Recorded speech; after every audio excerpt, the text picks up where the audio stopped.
presencia del Señor, cálzate tu armadura, pues en Jesús, nuestro gran capitán, está nuestra fortaleza. Con el escudo de la fe, al diablo no hemos de temer. Ejército armado de amor, ve y alcanza a los perdidos.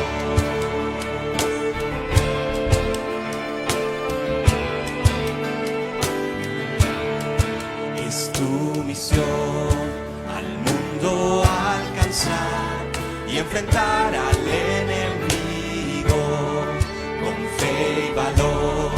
Batalla hemos de dar, la palabra es nuestra espada. Aunque haya pruebas por doquier, no hay imposibles para él. Y así tendrá lo que ganó al morir, una herencia de naciones.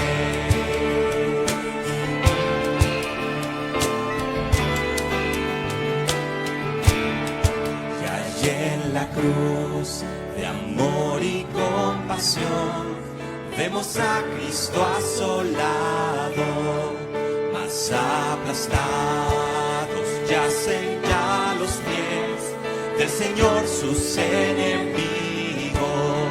Conquistador se levantó, es Cristo quien resucitó.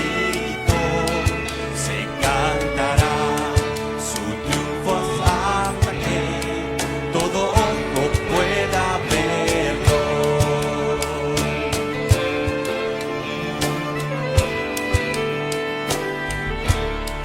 Por gracia, oh Dios, infúndenos valor, danos fuerza a cada paso, danos la fe para el premio tener de un siervo fiel y bueno.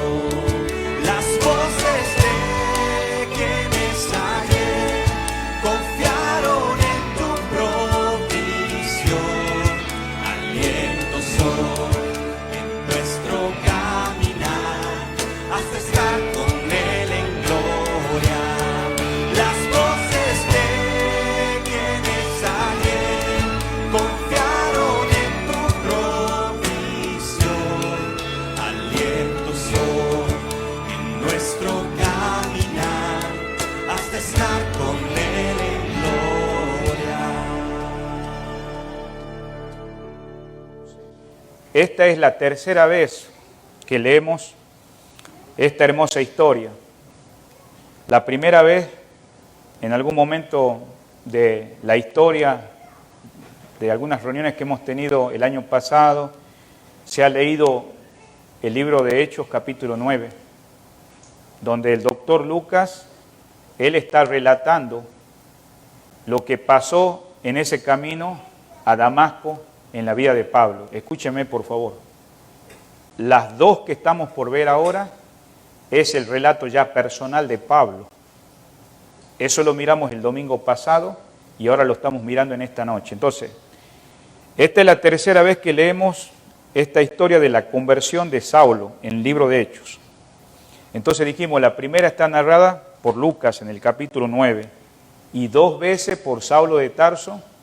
La miramos el domingo pasado en el capítulo 22 de Hechos y en esta noche vamos a verlo la segunda vez que Saulo, pero no con el mismo repertorio o auditorio o personas.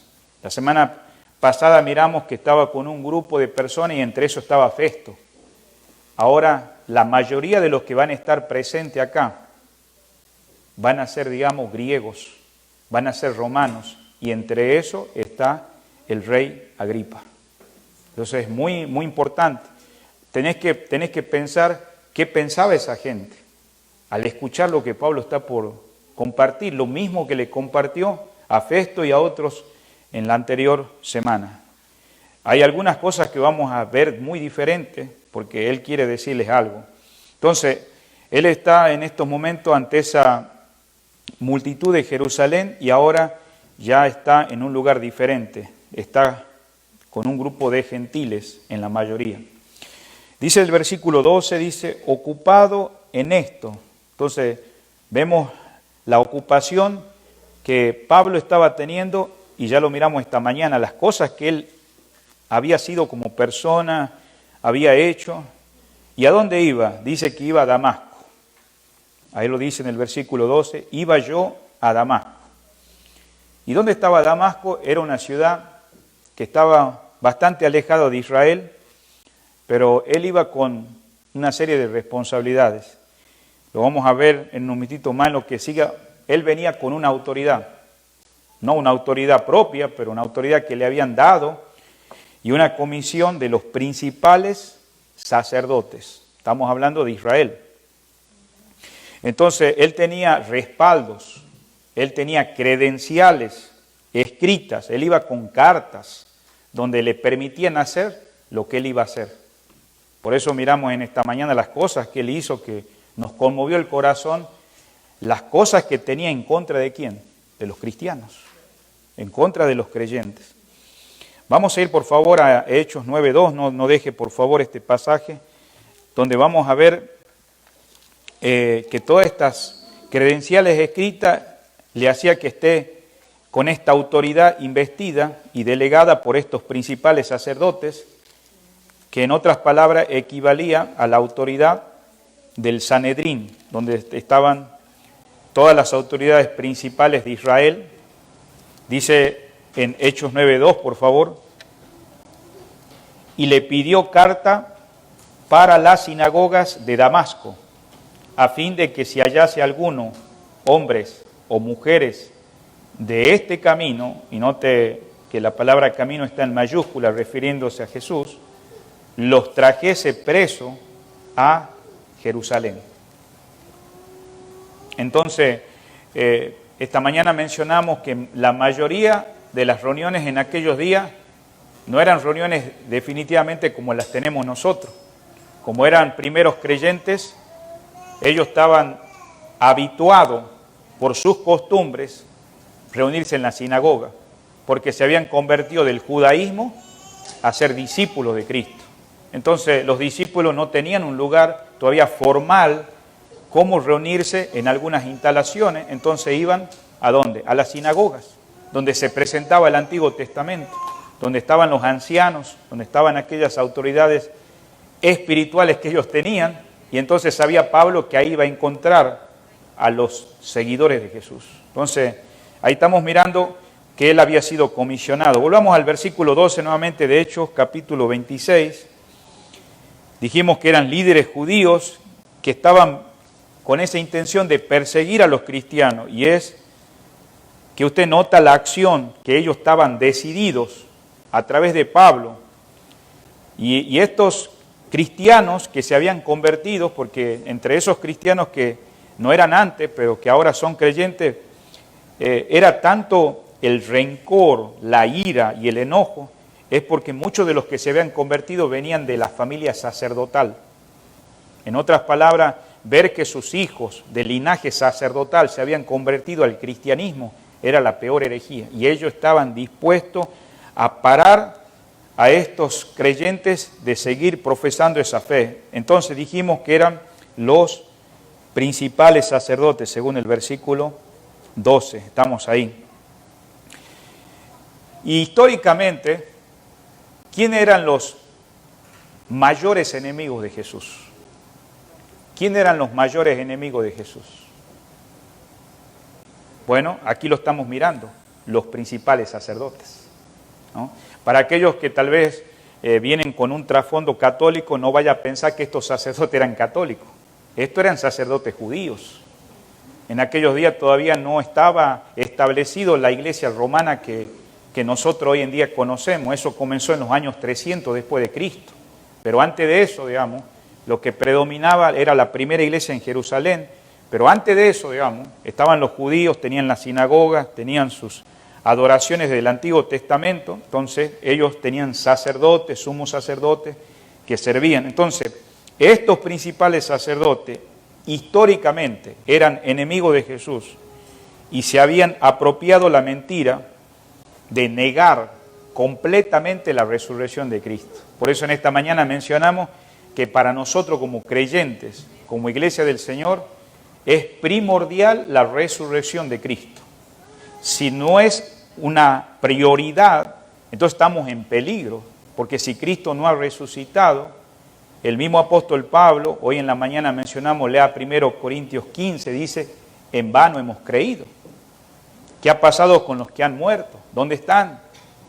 Si el Señor Jesucristo quedó en la tumba y sabemos que a través de la historia esto se ha negado, se han puesto diferentes maneras de presentar la situación, algunos robaron el cuerpo, otros dijeron que murió otro, y todo tiene que ver con mentiras para negar la resurrección. Y amados hermanos, no quisiera pasar por alto esto como una aplicación, que esta doctrina es primordial para nosotros. Si un día usted ya no está acá en nuestra congregación, porque hay ciertas razones que tenga que ir a otro lugar, es primordial la doctrina de la resurrección de Cristo. Es primordial, no es una doctrina secundaria, no es una doctrina de tercer nivel, no, es prioritaria. Y con esto quiero decir que hay otras doctrinas de segundo nivel, de tercer nivel, que muchas veces hay creyentes que se han dividido justamente por doctrinas de tercer nivel. Cuando hablamos de eso, puede ser el área de la alabanza, puede ser muchas veces prácticas que tienen las iglesias y que normalmente, digamos, no tienen nada que ver con las doctrinas primarias. En algún momento más adelante hablaremos de eso, pero solamente lo tengo que enfatizar porque justamente en estos momentos estos sacerdotes principales eran enemigos de Jesús porque habían propagado la mentira y ellos querían negar la resurrección. Entonces, volviendo al capítulo 26, en el versículo 13, dice la palabra, entonces vemos en la condición que Saulo de Tarso iba, cómo iba comisionado, con poderes, las cosas que él iba a hacer, el versículo 13, cuando a mediodía, oh rey, entonces no nos debemos olvidar que a quién se está dirigiendo Pablo en este testimonio. Es la segunda vez que lo está expresando, pero no a la misma persona, ni a las mismas personas que estaban presentes ahí. Entonces, vemos acá que él está comentando la misma historia que se halla en el capítulo 9, dijimos escrita por el doctor Lucas, pero ahora en el capítulo 22 y en el capítulo 26 la está expresando el apóstol Pablo, ya Pablo convertido. Note lo que él está haciendo constar acá, comenzando el versículo que estamos ahí, 13. Dice, cuando a mediodía, esto no sucedió en un momento de la mañana temprano, ni tampoco en el atardecer, fue a plena luz del día y cuando el sol estaba bien radiante. Él hace constar que hay una única luz. No está hablando, digamos, de la luz del sol, porque para él era normal, era la única luz que era superior a la luz del sol del mediodía. ¿Y qué era esa luz? Para aquellos que han estado la semana pasada, hablamos que no era cualquier luz, era la gloria de Dios. La gloria de Dios, la gloria que en algún momento, si usted ha estudiado el Antiguo Testamento, ha leído pasajes donde se menciona el tabernáculo, donde también se habla de la construcción del templo, que fue la primera hecha de Salomón, dice que en esos lugares se llenaba de la gloria de Dios. Estamos hablando del tabernáculo, estamos hablando del templo, y que también profetas mayores, profetas que en algún momento de la historia, como Ezequiel, también ellos miraron simbólicamente esta luz que impactó la vida de Saulo de Tarso. No cualquier luz, sino la luz que señalaba la presencia de Dios. Era la presencia del Señor. Y bueno, nosotros podemos dejar un momentito acá el libro de Hechos y vamos a abrir el Antiguo Testamento, donde solamente para mencionar esta experiencia personal que tuvieron algunos profetas, Vamos a dirigirnos primeramente al libro de Isaías. Acabamos de mencionar que algunas de estas visiones acerca de la presencia de Dios lo habían visto hombres como Ezequiel. Vamos a ver acá en el libro de Isaías, en el capítulo 6, en este momento el profeta Isaías es el que cae rendido ante Dios. Cae rendido que es el mismo Dios que ha impactado nuestras vidas. No vamos a hablar el trasfondo histórico, solamente mencionar algunas cosas esenciales. Dice en el año que murió el rey Usías. No debemos olvidar que en estos tiempos la nación de Israel había sido exiliada y pasó exilio la nación de Israel. Hubo un tiempo que fue exiliada, digamos, a Babilonia. En otros tiempos fue a Siria. Hay salmos donde dice que era tanta la tristeza que no podía ni siquiera tocar los instrumentos de alabanza a Jehová. Entonces, eran tiempos difíciles, pero el profeta, digamos, dice, vi yo al Señor.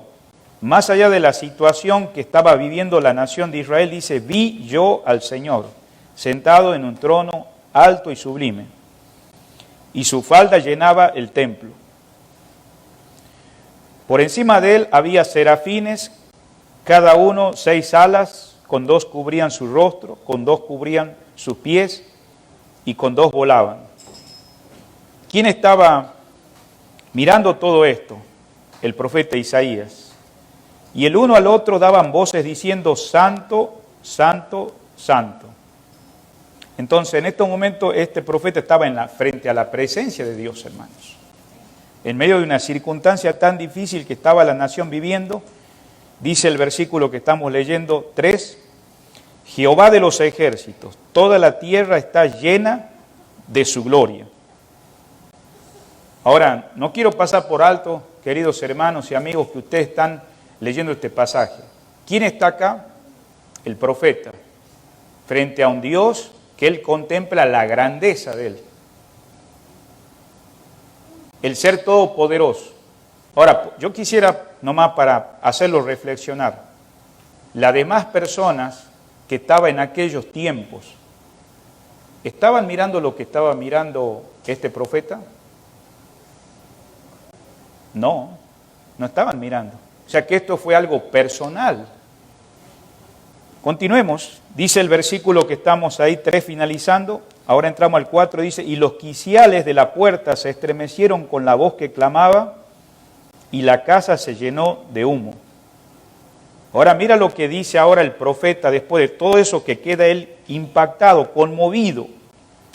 Entonces dije, ay de mí, que soy muerto, porque siendo hombre inmundo de labios y habitando en medio de pueblo que tiene labios inmundos, han visto mis ojos al Rey, Jehová de los ejércitos. Si estás prestando atención, la vida de este hombre, hablando de Isaías, nunca fue igual después de este encuentro. Jamás. Y eso es lo que va a suceder en aquellos que Pablo, al mencionar este testimonio que estamos nosotros estudiando en esta noche, pasó en la vida de profetas, pasó en la vida de reyes y lo pasa en vidas en nuestros días que se convierten al Señor. Ahora sabemos lo que continúa hablando. Después de que sucede eso, él se consideraba muerto en la presencia de Dios. ¿Por qué? Porque estaba frente a un Dios santo, omnipotente. En el versículo 6 dice, y voló hacia mí uno de los serafines, que son uno de los servidores de Dios, teniendo en su mano un carbón encendido, tomando del altar con unas tenazas, tocando con él sobre mi boca, y dijo, he aquí, que esto toco tus labios, y es quitada tu culpa, y limpio tu pecado. Entonces, todo esto sucede en algo personal entre el profeta Isaías y nuestro precioso Dios. Entonces, volviendo al libro de Hechos, al parar en esto es ver un ejemplo de lo que sucedía que tiene que ver con la presencia de Dios. Esta experiencia la vemos a través del Antiguo Testamento. En algunos profetas vemos que vieron la manifestación de la gloria de Jehová, oyendo palabras que más adelante constituía una comisión para aquellos que habían tenido ese encuentro personal. Vamos a ver, si usted sigue leyendo ese pasaje que acabamos de leer, vemos después lo que Dios le tiene que decir a Isaías, pero no hemos llegado ahí, sino que lo que sucedió cuando estuvo frente a Dios, en esos momentos cayeron conmovidos ante el Rey y Dios, y vamos a ver en un momento más sobre eso. Entonces, aquí, volviendo al capítulo 26, versículo 13, cuando esa luz, dice ahí del cielo, que sobrepasa el resplandor del sol. Entonces, vemos acá, digamos, que entre su experiencia y la de los profetas en el Antiguo Testamento, como el que acabamos de leer hace un momentito, ¿qué vieron ellos? Vieron la manifestación de la gloria de Dios, pero también oyeron las palabras que vamos a ver ahora, que tiene que ver con su comisión. Pablo se consideraba un hombre entendido. Para los que estuvieron en esta mañana, Pablo, él sabía que él, en su persona, antes de convertirse, él estaba seguro que estaba bien. Nosotros miramos eso y Pablo se consideraba un hombre entendido, porque después de todo, ¿sabe qué? Miramos que él era un judío. Acá en Romanos capítulo 9, no deje por favor ahí Hechos 26, dice la palabra en Romanos capítulo 9, en el versículo 4, que son israelitas, de las cuales son la adopción, la gloria, el pacto, la promulgación de la ley, el culto y las promesas, de quienes son los patriarcas y de los cuales según la carne vino Cristo, el cual es Dios sobre todas las cosas, bendito por los siglos. Amén. Entonces, vemos acá que él se consideraba judío, él se consideraba un hombre instruido. Mire lo que dice acá Hechos 22:3. Hechos capítulo 22, versículo 3, dice: yo de cierto soy judío, nacido en Tarso de Cilicia, pero criado en esta ciudad, instruido a los pies de Gamaliel, estrictamente conforme a la ley de nuestros padres, celoso de Dios, como hoy lo sois todos vosotros. Entonces, él era judío, él era instruido, él era fariseo, como él acá está expresando en el versículo 3. En otras palabras, digamos, como nosotros dijimos, él se sentía bien, seguro que estaba bien. Él no miraba que estaba mal lo que estaba haciendo, y lo que iba a ir a hacer a Damasco, él sentía que estaba seguramente bien. No te debe extrañar que amigos que vos tenés que no son cristianos se sientan bien, pero están perdidos, están sin vida y sin esperanza. Ahora, en realidad él había vivido en una vida de oscuridad espiritual. Por eso hace el énfasis, volviendo al libro de Hechos 26 y en el versículo 13, vi una luz del cielo que sobrepasaba el resplandor, que dice, del sol. Lo que está diciendo él es que él había vivido una vida de oscuridad espiritual. En esta noche, digamos, usted debe comprender y entender que Saulo de Tarso, él conocía la ley antes de su conversión. No era alguien que no conociera la ley. Inclusive, él nos pudiera a todos nosotros, si él tuviera que resucitar de los muertos como Saulo de Tarso, no como Pablo, hasta nos enseñaría el Antiguo Testamento. Porque él conocía, en otras palabras, antes de su conversión la ley, pero no se había dado cuenta de que el propósito de ella era llevarlo a Cristo. Hasta esos momentos, antes de esta luz que estamos mirando, él no se imaginaba que la ley lo tenía que llevar a Cristo, Claro que más tarde, después convertido, él dice en Gálatas 5:24, por favor. Vamos a ir al libro de Gálatas. Él, claro, después de muchos años de su conversión, ya después de haber comprendido, en el capítulo 3 de Gálatas y en el versículo 24, él expresa a los hermanos que habían sido expuestos al legalismo de los judaizantes, dice la palabra de Dios en el versículo 24.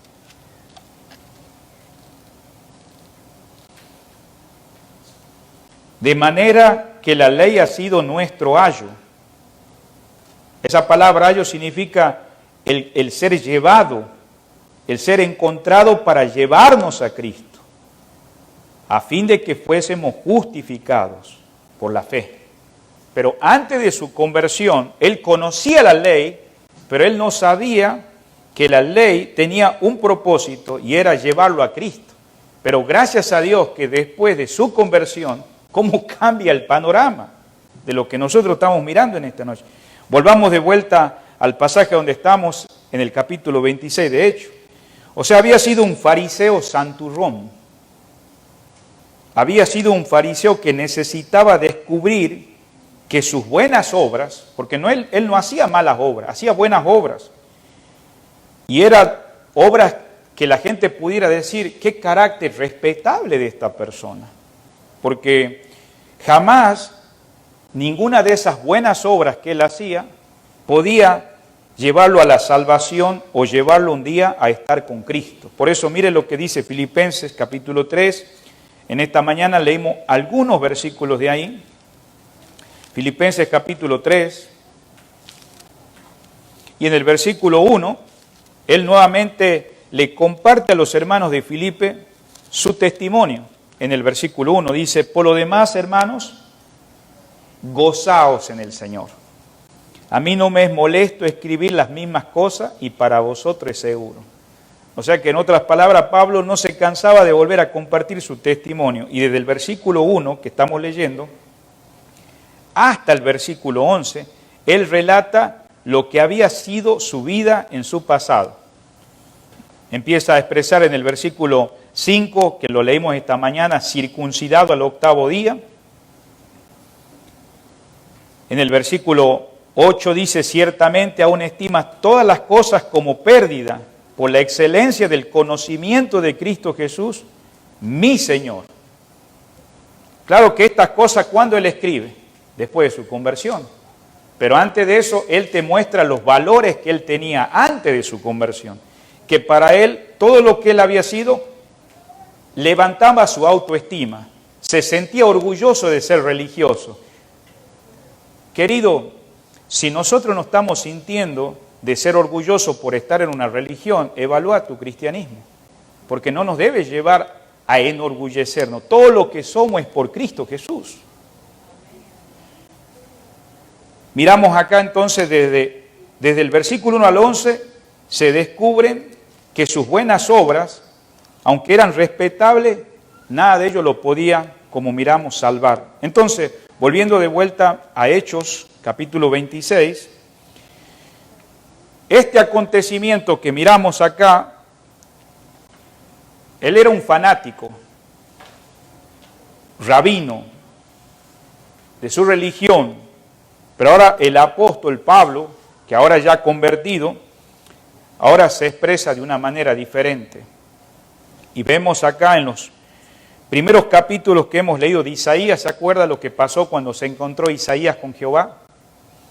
Mencionamos también a Ezequiel, que también fue alguien que tuvo un encuentro personal con Dios, de esa luz también como le pasó a Saulo de Tarso. Ahora, lo mismo también pasó en Jeremías. Ahora, Agripa, ¿quién es el que está escuchando este mensaje, este testimonio que está dando Saulo de Tarso? Dice acá el capítulo 26, en el versículo 13, cuando al mediodía, oh rey, entonces el rey Agripa, él es el que está escuchando el testimonio con los demás gentiles que le está rodeando. Entonces, Agripa comprendía el significado de todo enseguida. O sea, el rey Agripa estaba entendiendo lo que Saulo de Tarso estaba diciendo. Él comprendería y él era conocedor de la religión, aún de la historia judía. Estamos hablando de, Agripa no es judío, pero él conocía la historia judía, conocía la religión, y él podía comprender lo que Pablo dice. ¿Cómo? Está hablando de una luz. Es algo interesante eso, porque en aquellos tiempos se hablaba de una fuente de luz. Eso le llamó la atención al rey. El testimonio también, si usted nota, ¿quiénes iba Pablo en este viaje? ¿Él iba solo? No, iban compañeros con él. Nosotros, al mirar Hechos capítulo 9, versículo 8 y 9, ahí vemos que había compañeros en este viaje. Y ellos podían atestiguar de la verdad que Pablo estaba diciendo. Si esos compañeros que habían viajado con Pablo fueron también impactados por esa luz, claro que no sucedió lo que pasó en la vida de Saulo de Tarso. Podían decir, rey Agripa, lo que está diciéndote este hombre es cierto. Entonces, vemos que los compañeros podían atestiguar. ¿Se acuerdan el domingo pasado? ¿Quién escuchó el testimonio de Pablo? Fue Festo. Vuélvalo a escuchar al mensaje. Festo fue un pagano romano del imperio. Él no percibía más que palabra de un místico. Acordémonos que los romanos estaban expuestos a la brujería, al misticismo, a toda la cuestión ocultista. Y él decía, este Pablo es un charlatán. No, él no me puede convencer. Por eso no es dudarse que cuando vos compartís tu testimonio, alguien se burle en tu cara. Porque es una realidad. Sin embargo, digamos, cuando vamos a Hechos 9:8, vemos acá que el único que en la cual se queda impactado acá es el rey Agripa. Pero Festo no fue así. Él dijo, este es un iluminado quizá como los dioses que tenemos nosotros. Por eso, usted sabe que esa luz fuerte en Hechos capítulo 9, versículo 8 y 9, dejó 3 días ciego a Saulo de Tarso. 3 días ciego. No pudo ver a nadie, tenía que alguien ayudarlo, pero sus ojos espirituales habían sido abiertos. Eso es lo más importante. Y sabe que sus ojos espirituales fueron abiertos para contemplar a nuestro Señor Jesucristo.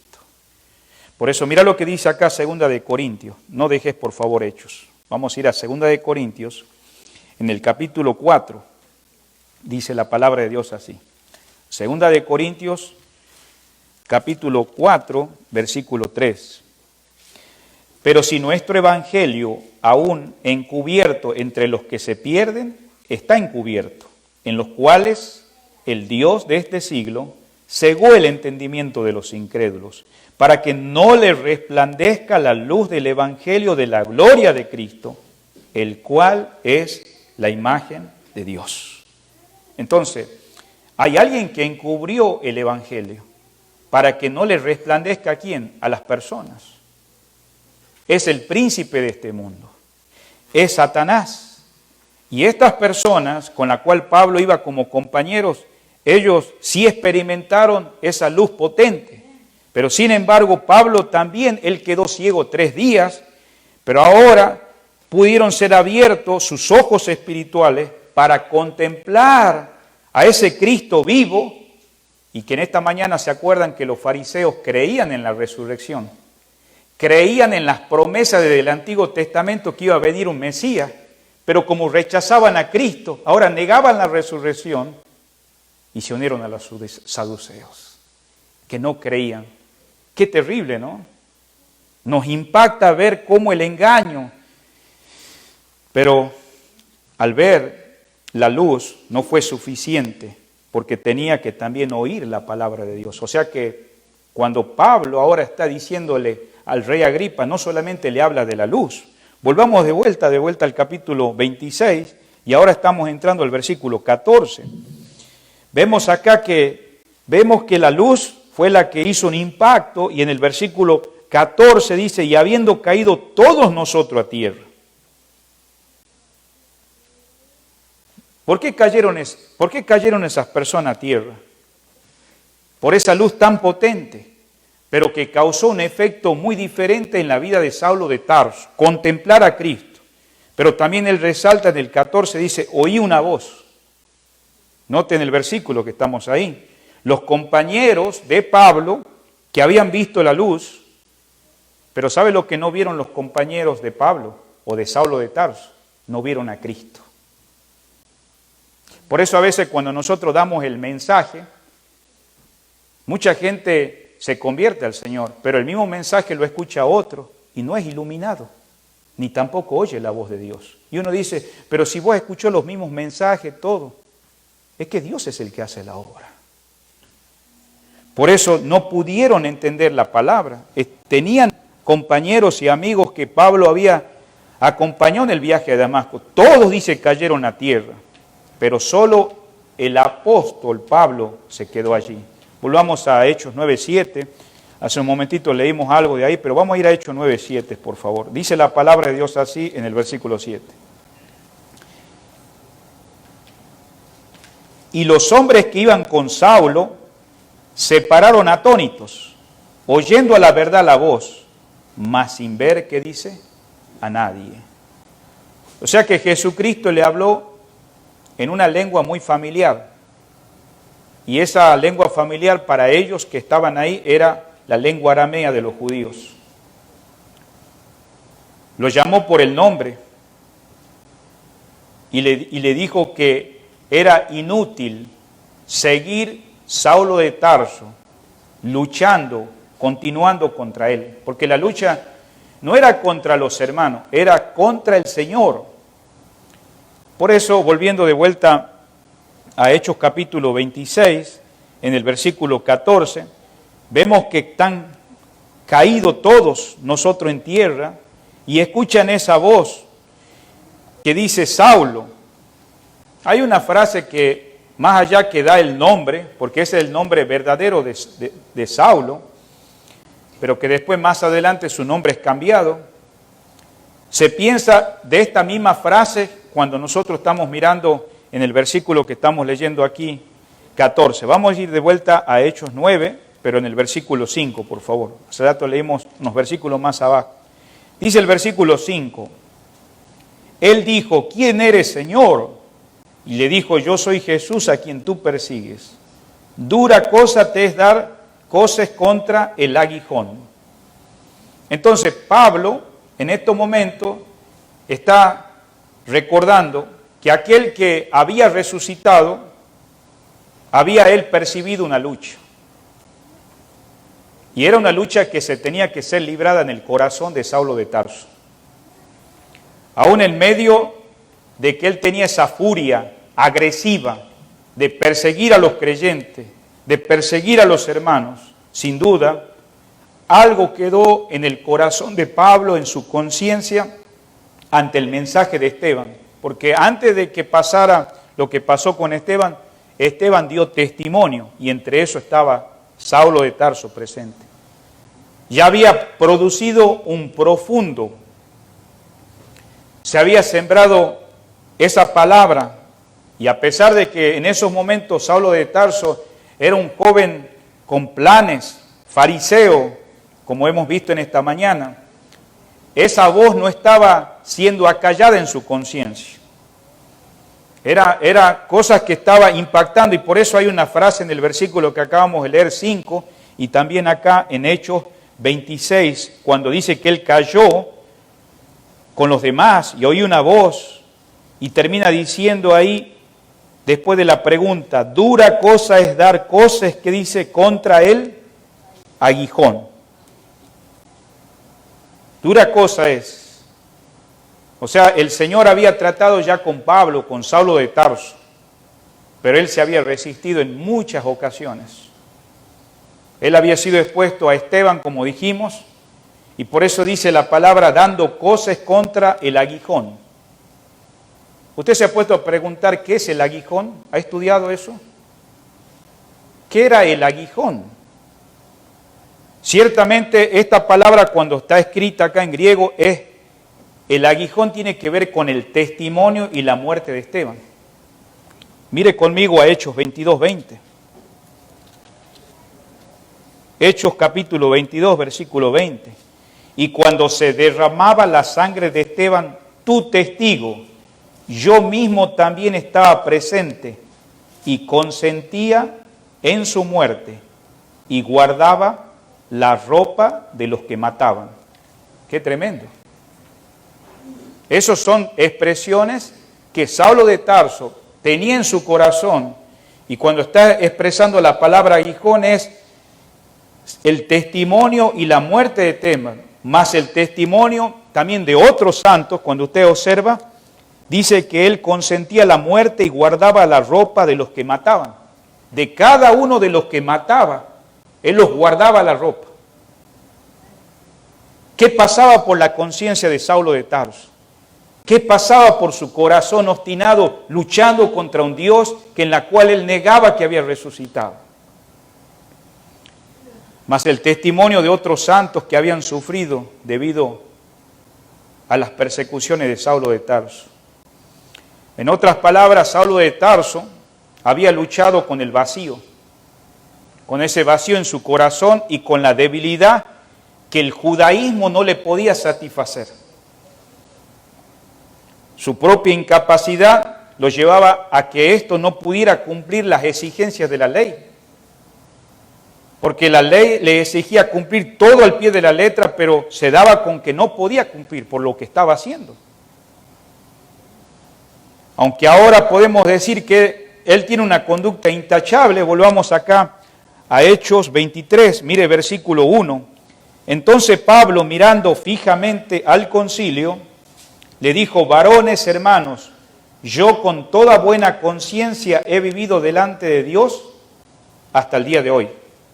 Claro que esto está diciendo ya Saulo de Tarso, ya convertido. Pero nosotros estamos estudiando en esta noche, dura cosa es dar contra, ¿qué dice? El aguijón. Eso era lo que estaba pasando antes en su vida. En el libro de Filipenses capítulo 3, vemos que él expresa que tiene una vida intachable. Hace un momentito estuvimos ahí y esta mañana también lo miramos, pero vamos a ver el versículo 6, por favor, del capítulo 3. En cuanto a celo, dice, perseguidor de la iglesia, en cuanto a la justicia que es en la ley, irreprensible, dice. Entonces, vemos acá que en su propio corazón, él tenía la certeza que sabía que las normas santas de Dios no podían ser cumplidas completamente, pero él decía en su vida pasada, en cuanto a la ley, que dice irreprensible. Aquellos que han trabajado en la agricultura o que han trabajado en la tierra, si Dios te da el privilegio un día de visitar España, los españoles entienden cuando está diciendo dura cosa es dar contra el aguijón. Si Dios te da el privilegio de viajar a España, hablar con esos trabajadores de agricultura, ellos sabían que esta era una metáfora que el Señor tuvo que usar para decirle a Saulo de Tarso, en la manera que él se estaba esforzando, ¿no? Como un buey que quería dar rédito a alguien, pero daba coces contra el aguijón, sin querer entrar aún en el camino de la obediencia de su amo. ¡Qué impresionante! Esta expresión también es proverbial, porque ustedes saben, cuando ustedes leen el libro de Proverbios, son dichos que decía el rey Salomón. Se refiere a los efectos que cuando alguien trabaja en la agricultura, el buey repentinamente lanza porque no quiere sujetarse a su amo, entonces siente un doloroso aguijón que le clava en la pata, porque el animal no quiere sujetarse. En cierta medida, este animal no quiere servir a su dueño y lo lleva a experimentar dolores y dolores y dolores. ¿Qué vida llevaba Saulo de Tarso antes de su conversión? Estos esfuerzos de este perseguidor contra la iglesia resultó doloroso un día para él. Cuando esa luz, digamos, lo impactó, Yo no sé si todos los que estamos acá somos cristianos o los que están mirándonos en el Facebook, pero a veces llevamos una vida muy dolorosa porque todavía no te has encontrado con el Señor, o si has querido encontrarte, has resistido a su voz. Por eso en el versículo 16, volviendo acá al libro de Hechos, en el capítulo 26 donde estamos, dice la palabra de Dios, en el versículo, hemos estado en el 14, en el versículo 15, dice, yo le dije, ¿quién eres, Señor? ¿Quién eres, Señor? Ya después de esas palabras que el Señor le dice, ¿quién eres? Y esta pregunta, como dijimos la semana pasada, él sabía quién era Dios porque había sido enseñado. Pero él dirige la pregunta a quien solo podía ser el Señor. Es decir, que en este caso es el Dios de la gloria. Acá hay tres cosas muy importantes en esta pregunta que Dios quiere identificarse con Saulo de Tarso. Observen el versículo que estamos ahí. En el versículo 15 dice, entonces dije, ¿quién eres, Señor? ¿En qué condición está Pablo? Está postrado. La luz ha impactado su vida. Está escuchando la voz de Dios. Las primeras cosas que podemos ver acá es ¿con quién está hablando Saulo de Tarso? Con el Cristo que él había negado por mucho tiempo, que no había resucitado. Y ahora él estaba vivo. Yo sé que nosotros podemos hablar de un Cristo resucitado, pero ¿está vivo para ti todavía? ¿Es vivo y real? ¿Es vivo y verdadero?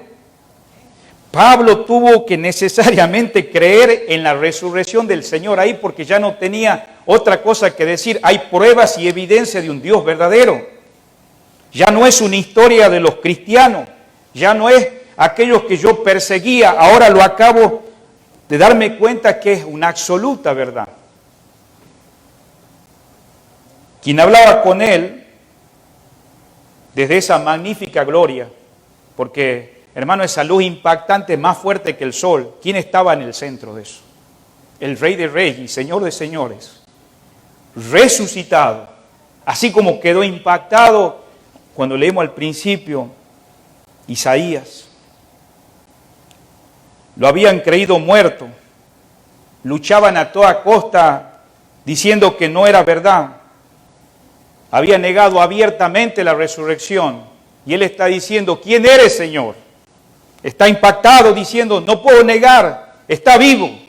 En segundo lugar, si usted nota el versículo que estamos ahí mirando, él dice, ¿quién eres, Señor? Él le dice, yo soy Jesús, a quien tú persigues. No solo ahora se da con esa realidad de la resurrección, pero se da que también no solo era un hombre resucitado, era el Dios mismo revestido de la gloria, porque acordémonos que el Señor ya se había ido, ¿se acuerda? ¿Y a dónde se fue el Señor? Está a la diestra del Padre, y Él ya no está en condición de siervo, no está en condición de ser humano, ya está en un Dios glorificado y está hablando con Él, directamente con Él. Y en tercer lugar, cuando el Señor le tiene que decir, yo soy Jesús, a quien tú persigues, porque tenemos que clarificar, el domingo pasado dijimos, Él dijo, yo soy Jesús de Nazaret. O sea, el Señor era la identidad entre Jesús y los cristianos, pero todavía Él no se había identificado, pero ahora se tenía que identificar, porque quien perseguía a un cristiano, Él mismo le dijo, me estás persiguiendo a mí, porque yo soy la cabeza y ese es mi cuerpo, y en esa razón de identificación posicional, cada creyente que ha creído como cristiano, se identifica con Cristo. Esta lección que está en estos momentos Saulo compartiendo su testimonio al rey Agripa, él se da cuenta que el Señor le dice, yo soy Jesús, a quien tú persigues. Él está aprendiendo en un instante una doctrina que es muy importante para nosotros y es la unidad del cuerpo. Porque sabe que nosotros aquí en esta noche estamos reunidos, pero ¿sabe quiénes somos nosotros los que estamos presentes y que somos parte de ese cuerpo? Los creyentes, pero Él es la cabeza. Mire lo que dice acá Efesios, por favor, capítulo 1, versículo 22. Dice la palabra de Dios así. Efesios capítulo 1, versículo 22. Y sometió todas las cosas bajo sus pies, y lo dio por cabeza sobre todas las cosas, dice, a la iglesia, la cual es su cuerpo, la plenitud de aquel que todo lo llena en todo. Note cómo comienza el versículo. Y sometió todas las cosas, que dice, bajo sus pies. Entonces, cuando Saulo de Tarso está frente a esa luz, no cualquier luz, el mismo Dios resucitado, ese Dios que él había negado por tiempo, y ahora mismo estamos mirando que él se da cuenta que él está hablando del cuerpo que él está persiguiendo, que es el Señor. Él está aprendiendo la unidad del cuerpo, cuya cabeza es Cristo Jesús. Entonces, él está ahora sometido debajo de los pies ¿de quién? Del Señor. Ya no vas a dar duras cosas contra el aguijón. Yo te voy a decir algo, vos sos cristiano, ¿te has identificado con el Señor? ¿Estás postrado ante sus pies? No estamos hablando nomás de algo que lo hacemos en estos minutos que estamos acá. Es una realidad en todo aspecto de nuestras vidas personales. Por eso, volviendo a Hechos 26, donde estamos, y cuando él responde, yo soy Jesús a quien tú persigues, ¿en qué condición está Pablo? Está postrado. Está caído en tierra, porque ya está sometido al Señor. Y entonces el mismo Señor le dice, pero levántate. La expresión dice ahí, mas levántate. O sea que el apóstol ahora mismo empieza a entender las declaraciones de aquellos dichos que él había leído y lo había pronunciado en la sinagoga acerca de las visiones que habían visto en el pasado los profetas. Y ahora él está identificado también con ello, de la grandeza de ese Dios. Y cómo ese Dios tan grande lo va a comisionar como alguien que le va a encargar algo. Por eso ahí él ya está sometido al Señor en ese encuentro personal. Y eso es lo que nosotros tendríamos que meditar. El día que te encontraste con Dios, ¿te sometes al Señor? ¿Te seguís sometiendo a Él? Él dice, levántate. Ahora, ¿para qué se va a levantar? Mire lo que dice el versículo, ponte sobre tus pies, porque para esto te ha aparecido a ti. Acordémonos que el Señor tenía un plan en la vida de Saulo de Tarso, como lo tiene para cada uno de nosotros. Y ahí dice la palabra que ¿qué iba a hacer él en el versículo que estamos mirando? Ministro, para ponerte por ministro. Esta palabra ministro, tal vez si nosotros le damos interpretación a la actualidad, no es lo mismo como en aquellos días. Ministro de las cosas que has visto, de ese encuentro que he tenido con Dios, o sea, colocándolo al mismo nivel de aquellos testigos oculares cuando el Señor estaba en la tierra. Ahora él iba a ser un ministro de la palabra.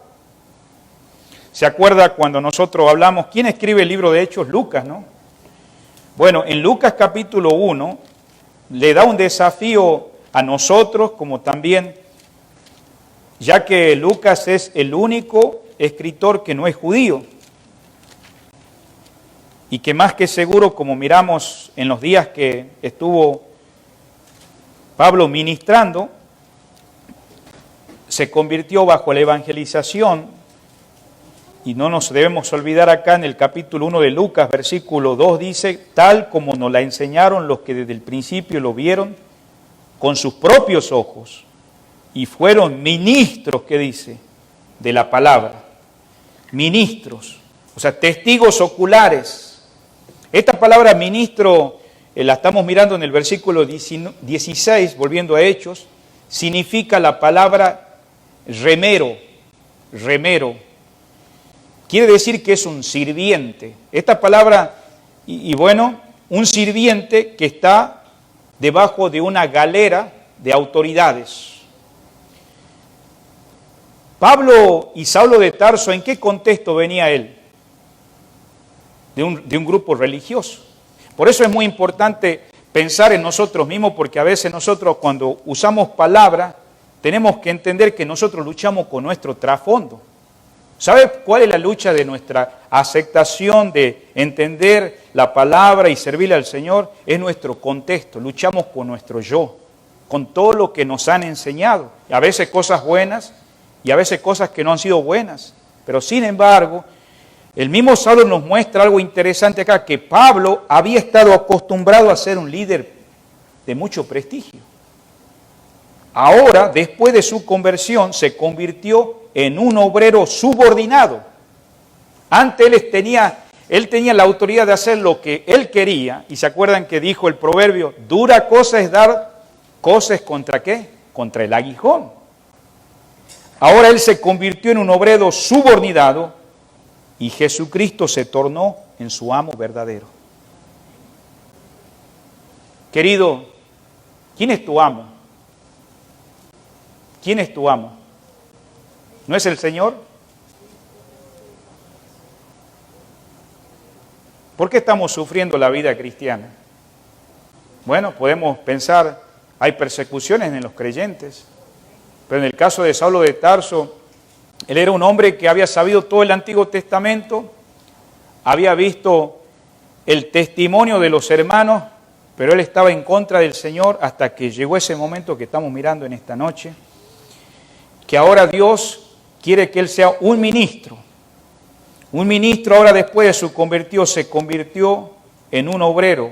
El Señor había prometido, ¿sabe qué? Estar con él. Volvamos de vuelta a Hechos 26. No solamente dice acá, te voy a poner como ministro, por lo que has pasado y has sido impactado y ahora soy tu Señor. Dice, y testigo de las cosas que has visto y de aquellas en que me apareceré a ti.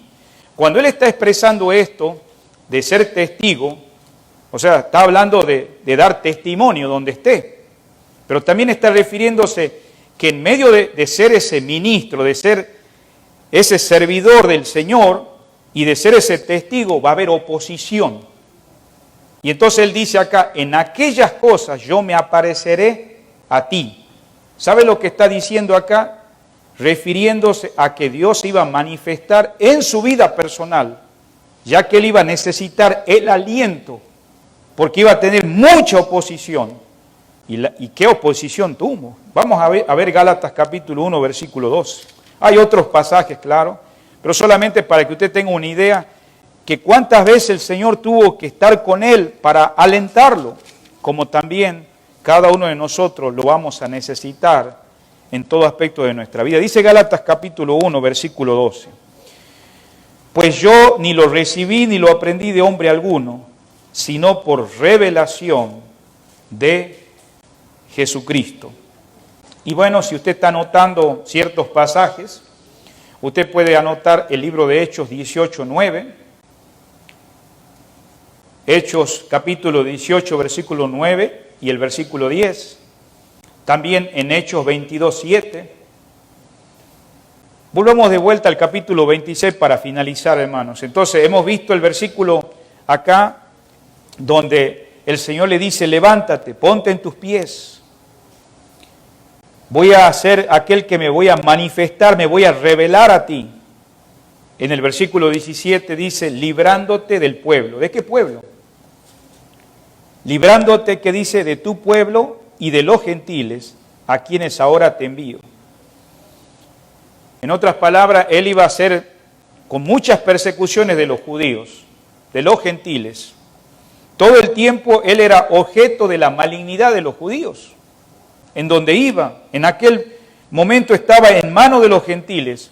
Cuando él está dando testimonio acá frente al rey Agripa, él está frente a los gentiles, pero ya en el pasado había estado debajo de los judíos.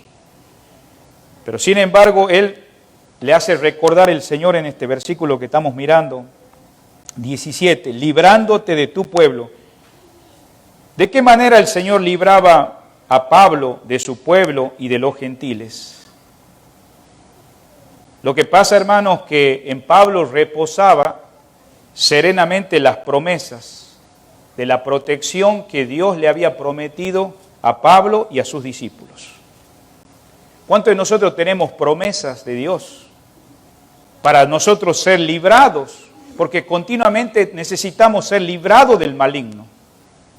Bueno, tomando al mismo tiempo estas medidas que él tomaba de seguridad, él reclamaba, hermano, esas promesas que Dios tenía hacia su vida, y el Señor lo protegió en muchas oportunidades a Saulo de Tarso. Después de su conversión estamos hablando. O sea que el Señor acá está determinando que el ministerio de este hombre llamado Pablo, que él va a empezar a ejecutar, y porque él fue llamado por el Señor, los enemigos se opondrían a él. Quiero decirte algo, vos no necesitas ser pastor, ni ser tampoco un anciano en una iglesia para tener oposición. Si vos sos un creyente, vas a tener oposición, hermano. Vas a tener oposición, pero no te olvides que el Señor, así como lo libró a Pablo, también Dios le preservaría no solamente de los judíos, de los gentiles, porque si Dios tiene un propósito por la cual Él te ha salvado y te ha encomendado en algo, sabemos que el Señor te va a rescatar. Por eso Él dice ahí claramente, voy a rescatar, dice la expresión, en sentido del cuidado de Dios. Ustedes saben que Jeremías 1:8 fue uno de los profetas que sufrió mucho, y él podía decir en el capítulo 1, versículo 8 de Jeremías, en la confianza que él tenía con su Señor, con su Dios, como nosotros lo tenemos, él decía, no temas delante de ellos, porque yo estoy contigo para librarte, dice Jehová, y pelearán contra ti, pero no te vencerán, porque yo estoy contigo, dice Jehová, para librarte. ¿Qué hacemos cuando nosotros estamos pasando dificultades como hijos de Dios? Estamos pasando situaciones como Saulo de Tarso al convertirse necesitaba ser librado. ¿Dios lo puede hacer con tu vida en este tiempo, amado hermano? Claro que sí, hermanos. Tanto los judíos como los gentiles estamos mirando que querían darle muerte a él, pero Dios lo guardó a él porque él cumplió ese ministerio fielmente entregado por el Señor. Querido hermano, Dios quiere que si estás sometido en Él, cumplas ese ministerio que el Señor tiene designado para ti. Por eso, en el versículo que estamos acá en esta noche, 17, versículo al final dice, ¿a quiénes ahora que dice? Te envío. Esta palabra está diciendo a las cuales ahora te envío. Es un pronombre. Está diciendo yo en el original griego. No está siendo enviado por ti. Yo soy el que te estoy enviando. Te está denotando quién es el que te está mandando. Hermanos queridos, cada vez que vos estás en esta tierra, hay alguien que dirige tu vida. Hay alguien que no tienes que usar nomás el nombre del Señor cuando te conviene. Cuando el Señor es el que dirige tu vida y controla tu vida, el Señor es el que va a estar dirigiéndote en todo aspecto para hacer ese testimonio. Los mismos apóstoles y los líderes de la iglesia reconocieron la autenticidad de que el apóstol Pablo era apóstol, porque había muchas personas que luchaban, que decían, Pablo, él se está autotitulando apóstol. Pero el Señor mismo está clarificando ahí, a las cuales yo te envío. Por eso en el versículo 18 viene lo importante de esto que estamos finalizando en esta noche. Dice, para que abra sus ojos. Esto tiene que ver, hermanos, con lo que él iba a hacer mientras él estuviera con vida en la tierra. Y creo que para nosotros equivale lo mismo. Dice aquí, para que abra sus ojos. ¿Saulo de Tarso fueron abiertos sus ojos espirituales, sí o no? Claro que sí. Entonces ahora él va a tomar esa función también para que se conviertan de las tinieblas a su luz. Por eso mire el versículo de la palabra que estamos leyendo, sino que anuncie primeramente a los que están en Damasco y Jerusalén. Acuérdense que esos son los lugares que después de que Pablo, ¿qué iba a ir a hacer Pablo en Damasco? Iba a ir a matar a los creyentes ahí. Pero ahora sabe lo que iba a hacer. Iba a ir a anunciar lo que estamos nosotros en esta noche escuchando, para que abra los ojos en el versículo 18. ¿Cómo cambia el panorama? Dice, primeramente a los que están en Damasco y Jerusalén y por toda la tierra de Judea, y a los gentiles que se arrepientan y se conviertan a Dios haciendo obras dignas de arrepentimiento. Entonces, vemos acá el efecto de tener los ojos abiertos. ¿Cuántos en esta noche tienen los ojos abiertos? ¿Cuántos de ustedes ya han sido regenerados, salvados por Cristo Jesús? Si vos sos una persona salvada, regenerada, algo va a pasar en tu vida. Y va a suceder esto que estamos mirando, el efecto de tener los ojos abiertos. Dios llama en primer lugar para que se le abran los ojos espirituales. ¿A quiénes? A los que vamos a compartir este mensaje glorioso. Dice, para que abra sus ojos. Equivale no solamente a los ojos que nosotros tenemos, está hablando de ojos espirituales. Está hablando de la apertura del corazón. ¿Se acuerda cuando el Señor usó a Pablo ahí al hablarle a Lidia de Tiatira? Dice acá en Hechos 16, versículo 14. Entonces una mujer llamada Lidia, vendedora de púrpura de la ciudad de Tiatira, que adoraba a Dios, estaba oyendo y el Señor abrió el corazón de ella para que estuviese atenta a lo que Pablo decía. Note la expresión ahí. Equivale a que el corazón se abra. Esto quiere decir, hermanos, volviendo ahí donde estamos en Hechos, capítulo 26, cuando el mismo Pablo escucha del mismo Señor para que abra sus ojos, para que se conviertan de las tinieblas a la luz. Hermano, esto es una obra exclusivamente del Espíritu Santo. Sin la operación del Espíritu de Dios, no es posible comprender la obra de Cristo. No es posible que alguien sea alcanzado para salvación si no es por la obra de Dios. Por eso el Señor, hermano, pudiera valerse solamente del mensaje que Pablo empezaba a hacerlo, porque si usted nota ahí, él iba a ser ese siervo subordinado y ahora el Señor lo iba a librar de los gentiles, se iba a manifestar a él revelándose lo que él iba a hacer, lo que iba a dar, y en el versículo 18 dice, para que abra sus ojos. Podríamos decir, bueno, ese mensaje que él lleva valdría suficiente para hacerlo, pero no, hermanos. En esta noche estamos mirando que es el poder de Dios. El apóstol era solamente el instrumento que Dios iba a manifestar su poder. No estamos diciendo que el mensaje de Pablo es el que va a hacer la obra, sino estamos hablando que es el instrumento que Dios va a usar. Por favor, vamos a 2 de Corintios 4, versículo 6. La palabra de Dios dice así, 2 de Corintios 4, 6. Porque Dios que mandó que de las tinieblas resplandeciese la luz, es el que resplandeció, dice, en nuestros corazones, para iluminación del conocimiento de la gloria de Dios en la faz de Jesucristo. A veces nosotros usamos mucho el término, ya recibí a Cristo. No quiero tratarte de asustar, amado hermano, pero a veces se ha vuelto tan normal que los que reciben a Cristo viven como si nunca hubieran recibido. Pero las conversiones de aquellos días, dice el apóstol acá, resplandeció, ¿qué dice? En nuestros corazones. Esa luz impactante para iluminar del conocimiento de la gloria. Si vos nomás miraras a Dios por unos segundos, tu vida no sería igual. Tu vida completamente cambiaría radical. Pero Dios está obrando en nuestros días.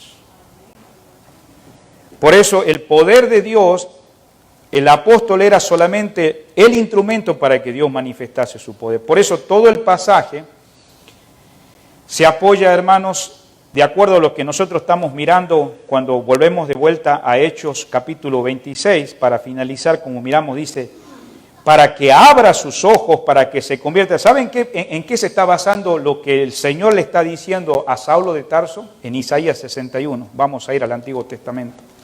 Esto todo se apoya en Isaías 61, en el Antiguo Testamento. Versículo 1, por favor. Dice, el Espíritu de Jehová el Señor está sobre mí, porque me ungió Jehová y me ha enviado a predicar buenas nuevas a los abatidos, a vendar a los quebrantados de corazón, a publicar libertad a los cautivos y a los presos apertura en la cárcel, y proclamar el año de la buena voluntad de Jehová, el día de la venganza del Dios nuestro, a consolar a todos los enlutados. Hermano, en este pasaje se está basando al decir el Señor a Saulo de Tarso, hermanos. Pero no podemos olvidarnos, hermano, que los efectos del pecado en el hombre son evidentes. En esta noche, por ejemplo, usted si habla con una persona que no es creyente, mire lo que va a pasar. En primer lugar, aquí estamos mirando que el Señor le dice a Saulo de Tarso, para que abra sus ojos, para que se conviertan de las tinieblas a su luz. ¿Qué pasa con la gente que no se convierte en la condición de tinieblas? ¿Qué pasa sobre aquellos que dicen acá que están bajo la potestad de Satanás?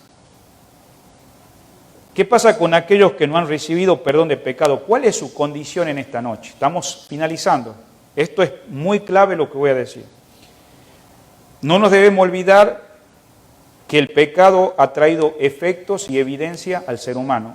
Una de ellas es la depravación. La depravación, digamos, es la disposición, es la consecuencia que ha hecho en el ser humano. ¿Cuándo pasó esto? Desde que el hombre fue creado al principio y desobedeció a Dios. Entonces lo incapacita desde ese entonces totalmente en cuestión de la salvación. El hombre no se puede salvar por sí mismo. ¿Y sabe a qué está orientado cada persona que está bajo la potestad de Satanás? Está orientado solamente al mal.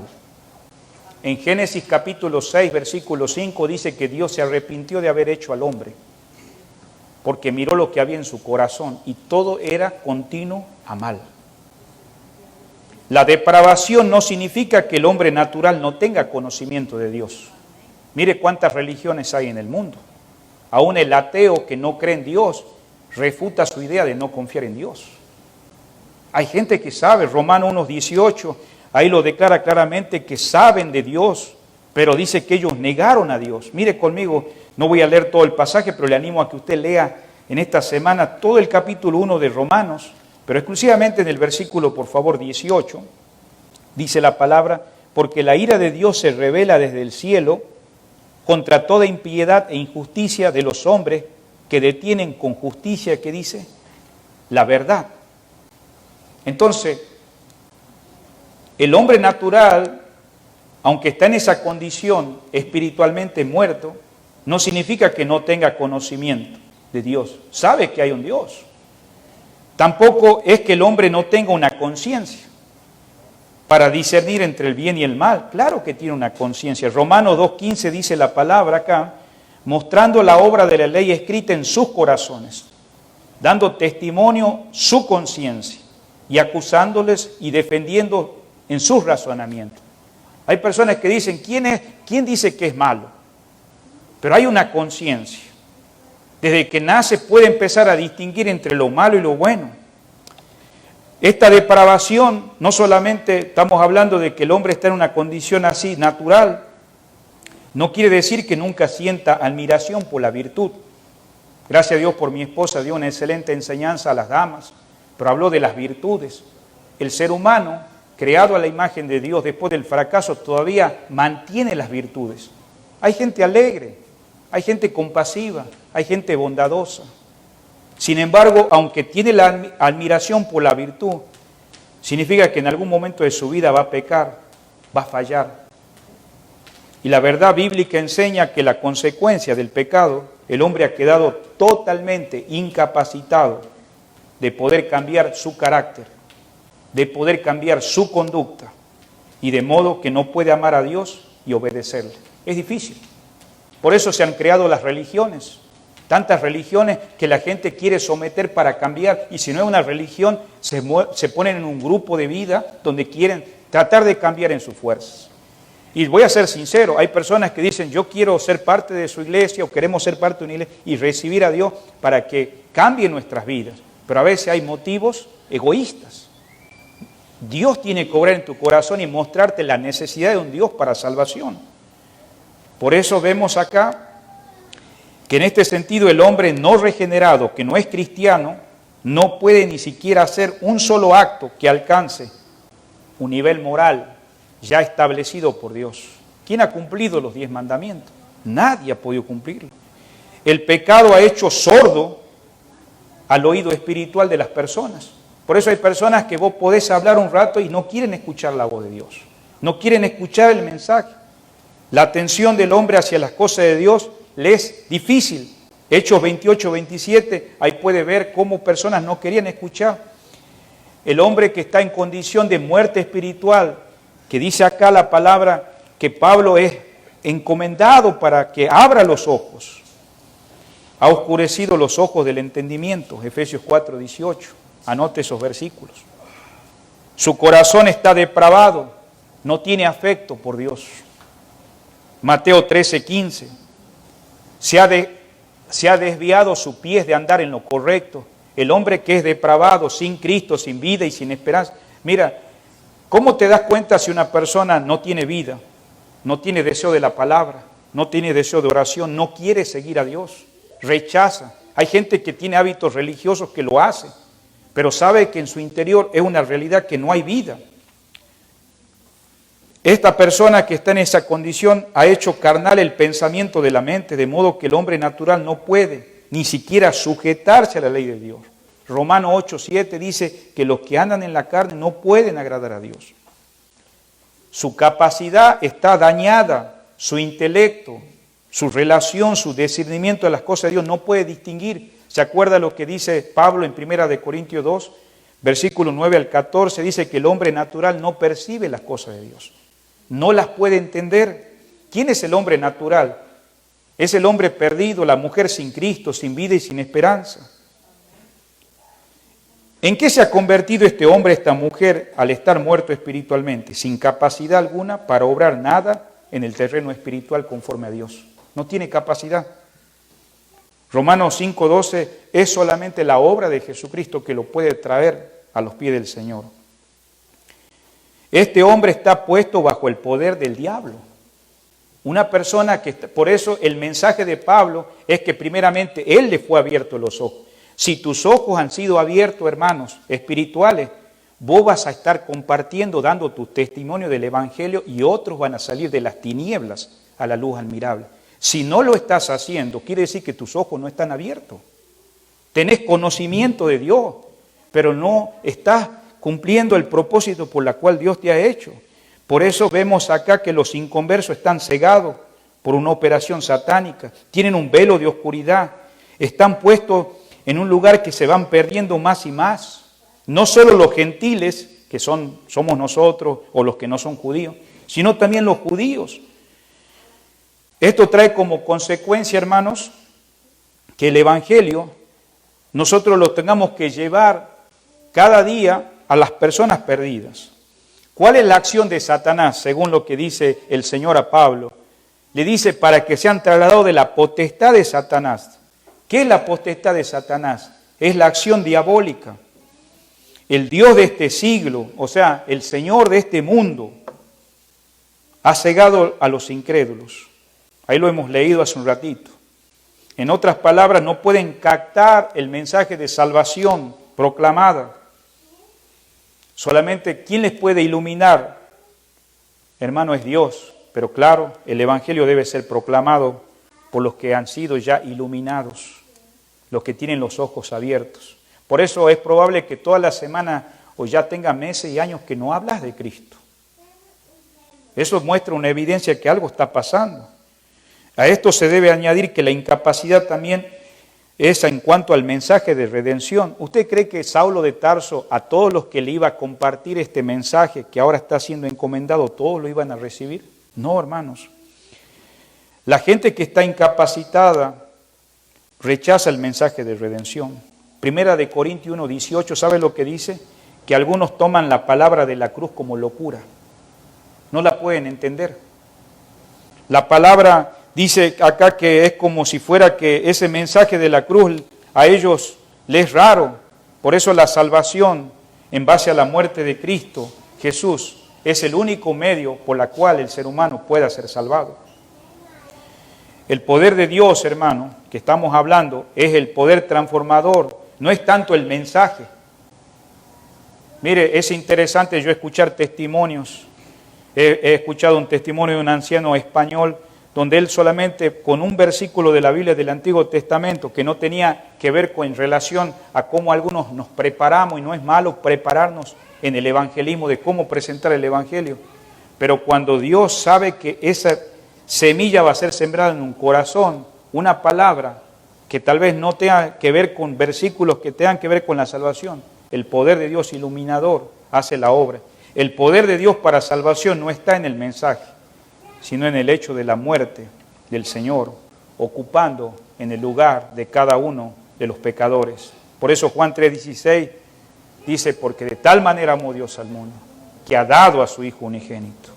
Entonces ese poder para salvación se expresa en ese mensaje de la cruz. Pero claro, los que tienen los oídos entenebrecidos, los ojos que no pueden ver, es una locura. Es decir, los que se pierden, ¿a dónde se arrastran? A la perdición, porque desde que han nacido han estado en ese estado, sin Cristo, sin vida y sin esperanza. Efesios 2:12 dice la palabra que están muertos en delitos y pecados.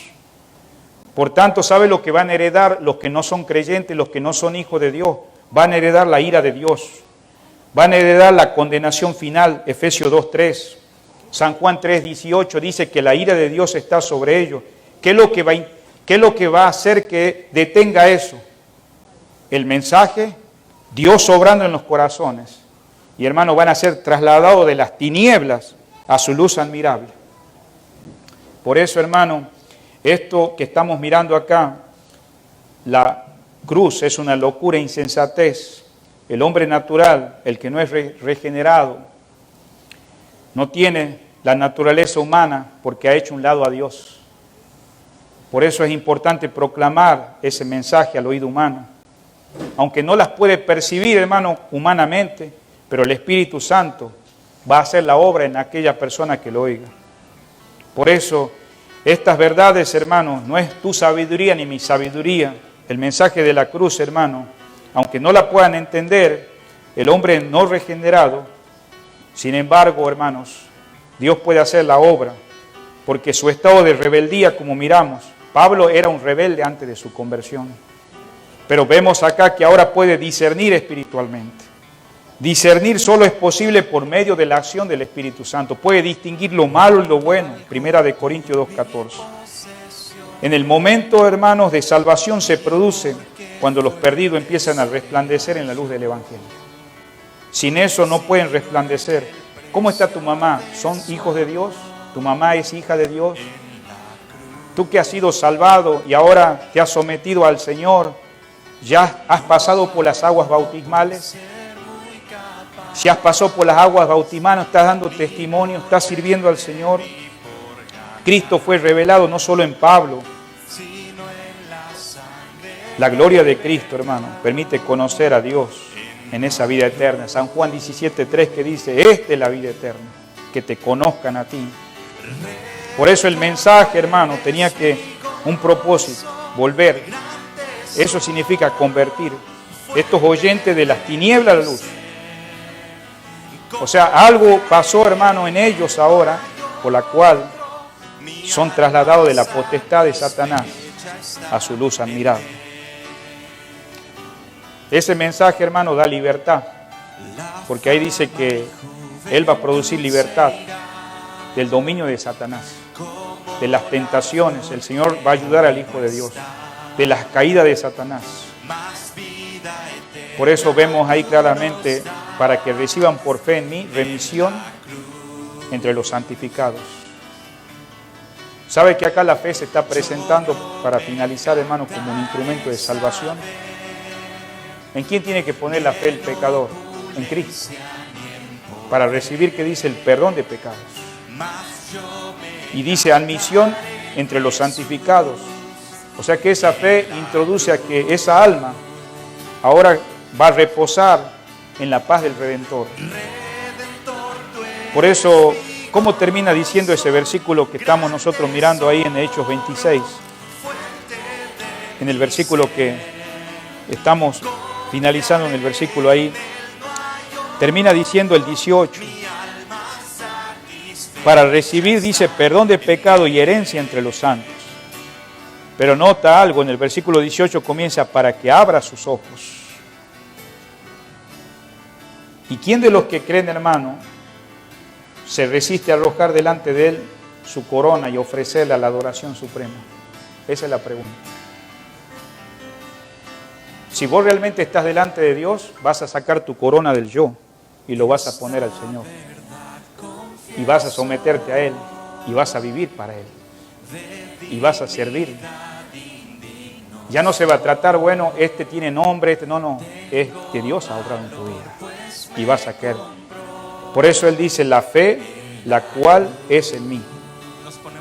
Bueno, comenzó en Pablo, ahora va a comenzar en los demás que Él dé testimonio. Lo mismo va a pasar contigo, a los que rodean. Pero tal vez si alguien en esta noche, usted todavía no es creyente, venga al Señor. No espere tal vez, como nosotros hemos dicho en algunas ocasiones, hay doctrinas de tercer grado. Tal vez usted no mira una invitación acá, tiene toda la semana para oír la voz de Dios. Hasta puede estar diciendo, ¿sabe que ahora ya me necesito bautizar porque no he obedecido a Dios? Ya tengo que empezar a leer las Escrituras, me tengo que someter a Dios. He sido rebelde por años. Eso es algo entre usted y Dios. Vamos. ya está en él.